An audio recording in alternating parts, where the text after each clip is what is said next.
ചെമ്മൻ കാരശ്ശേരി ഇവിടെ ഈ ഫർസിൻ അദ്ദേഹം മജീദും അദ്ദേഹം ഞാൻ എത്താം. ഇവിടെ ഫർസിൻ മജീദ് കൈയുരുട്ടി മൂക്കിലടിച്ചു എന്ന് പറയുന്ന ഈ അനിൽ കല്ലിയൂർ അങ്ങനെ ചെയ്തിട്ടില്ല എന്ന് നമുക്ക് ഉറപ്പിക്കാൻ പറ്റില്ല. കാരണം എന്താണ്?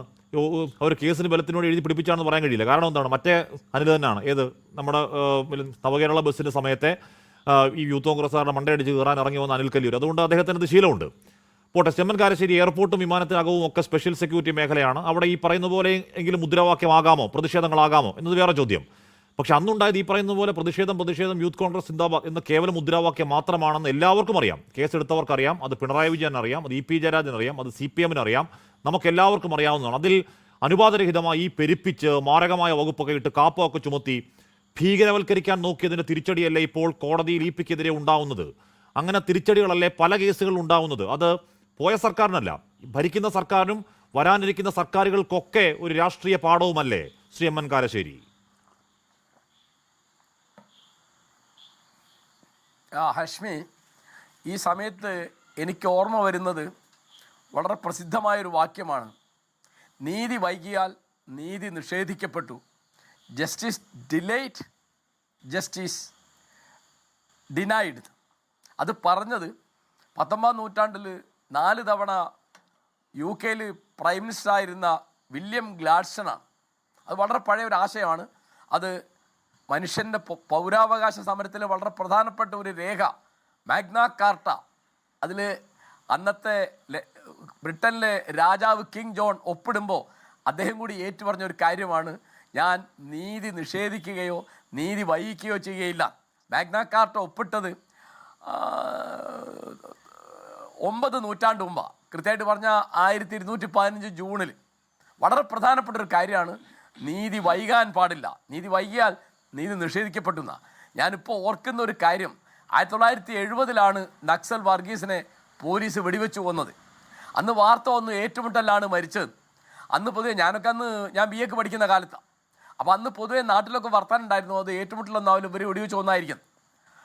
അത് കഴിഞ്ഞ് 28 കൊല്ലം കഴിഞ്ഞിട്ടാണ് അന്നത്തെ കോൺസ്റ്റബിൾ രാമേന്ദ്രൻ നായർ അത് വെളിപ്പെടുത്തുന്നത്. ആ വെളിപ്പെടുത്തലിൻ്റെ അടിസ്ഥാനത്തിൽ CBI അന്വേഷിച്ചു.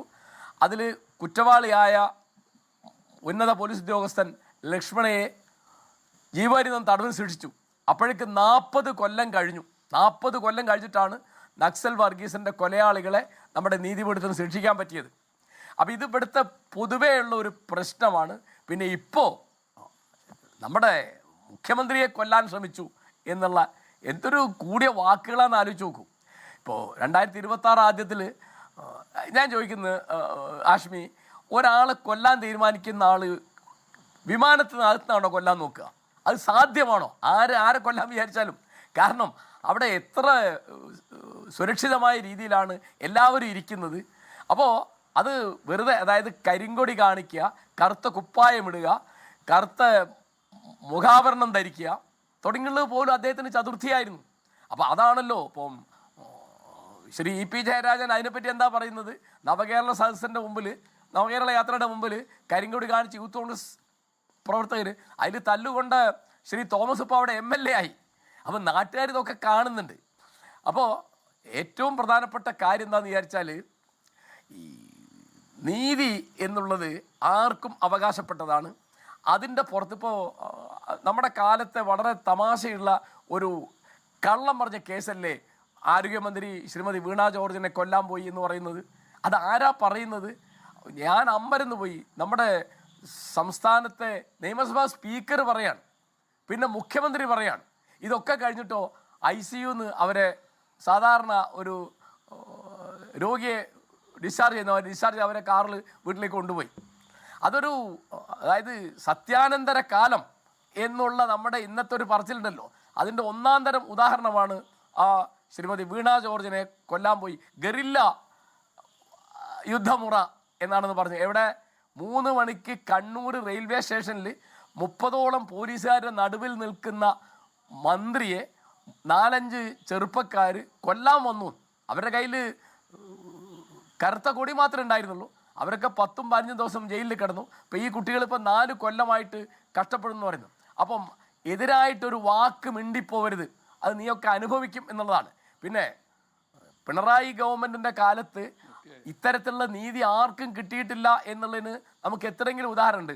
ഏറ്റവും ചെറിയൊരു കാര്യമായിരുന്നില്ലേ 2022 എന്ന എൻ്റെ ഓർമ്മ ആ ഹർഷനെ ഉന്നയിച്ച പരാതി.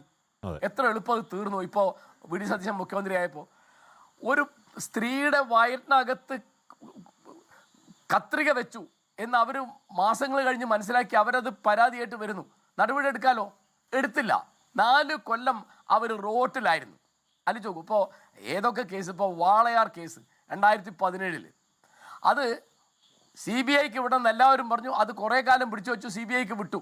പിന്നെന്ത് പറഞ്ഞു, CBI കണ്ടെത്തിയിട്ടുണ്ട് ആ 13ഉം 9ഉം വയസ്സായ പെൺകുട്ടികളുടെ അമ്മ കൂടി അതിൽ പ്രതിയാണ്. ആയിക്കോട്ടെ, അമ്മ പ്രതിയാണ്, അത് തെളിയിച്ചാൽ മതിയല്ലോ.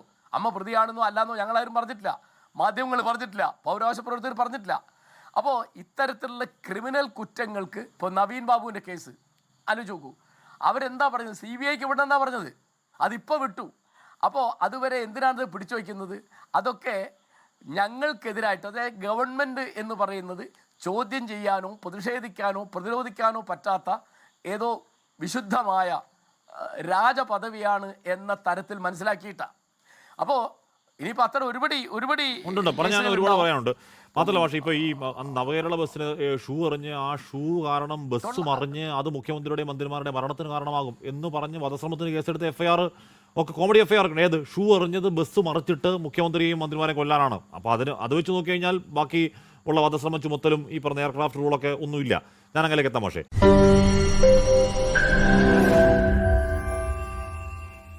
ലോകത്തെവിടെയായാലും ഏത് സമയത്തും 24 വാർത്തകളും ഓഗ്മെന്റഡ് റിയാലിറ്റി പാക്കേജുകളും എക്സ്പ്ലെയിനറുകളും വിശദമായി കാണാൻ ഞങ്ങളുടെ യൂട്യൂബ് ചാനൽ നിങ്ങൾക്ക് സബ്സ്ക്രൈബ് ചെയ്യാം.